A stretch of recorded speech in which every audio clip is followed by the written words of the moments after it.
Hello YouTube, I just want to take some time today to talk about if Caitlin Clark's off-season workout schedule is the reason why she's missing so many games this season.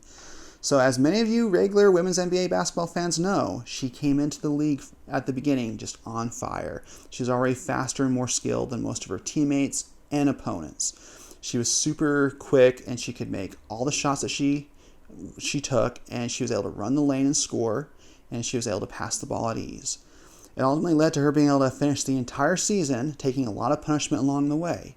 She took a lot of unnecessary hits, a lot of hits that were learning experiences. But by the end of the season, after the All-Star break, she was able to really learn where her spots were and start doing things to take less punishment.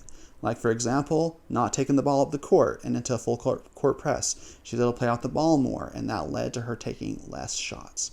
So, of course, her going into the offseason, her big focus was to gain additional strength to be able to better combat the punishment she was going to take in the regular season. There was reports of her getting jacked over the offseason and doing things to keep her performance but gaining more muscle mass. She ultimately went up a jersey size by the beginning of the season.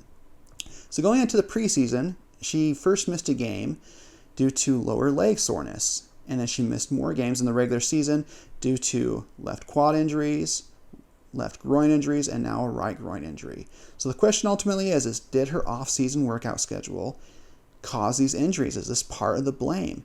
And I believe it is. So for many of you regular women's basketball fans, you will remember that for most players who come into the league that do well, they'll normally take quite a beating their first year, and then going into their second year, they'll try to gain weight, whether it just be straight up mass or muscle. They'll usually gain weight and they'll come back a little slower than what they were the year before, but they'll do that to try to better combat the punishment that their bodies will be taking.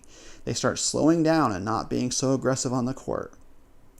I feel like with Caitlin Clark, she tried to gain muscle and she fell into that second year slump and ultimately got to where she was getting injured because of it, because her body had changed so much and it did not get the necessary rest over the offseason that it needed to be able to combat the season.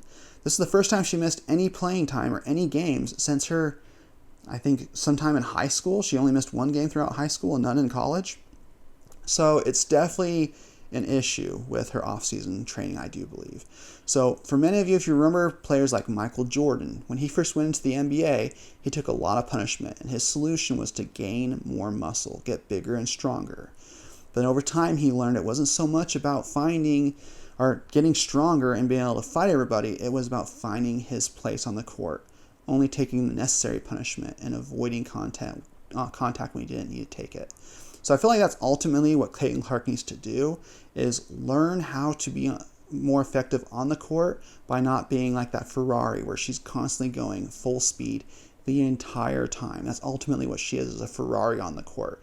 Super fast, and her teammates and her opponents are like Honda Civics, a lot slower. But they'll definitely get in her way and do the moving tree defense, where they just move in zone and then they try swatting at the ball and ultimately end up attacking her and actually tackling her or knocking her down to the ground.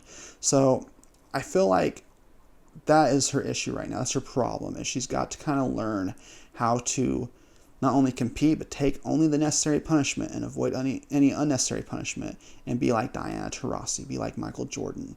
Be smarter on the court. You don't have to always go full speed.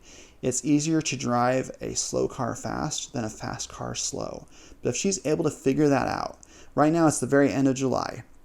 I think if she continues to sit out the rest of July and probably the beginning of August and come back sometime towards the middle of August, she can hopefully gain some form. These are all lower body injuries, so she hasn't been able to condition like she would have liked to.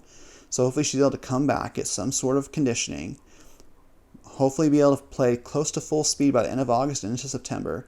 I think right around the middle of September is when the playoffs start. I think they will still make the playoffs, even though Caitlin's been hurt for so long. I do think she can still make the playoffs with her team, and then hopefully by the time the playoffs start, she'll be at full form. I really do feel like she will continue to have an amazing career in the women's NBA. She's just got to be able to figure out how not just to survive the season, but how to best just dominate games by not being so aggressive, by not taking all the punishment that her opponents want to bring to her. So that's my video for today. Please feel free to like, share, and subscribe, and I will catch you guys on the next one.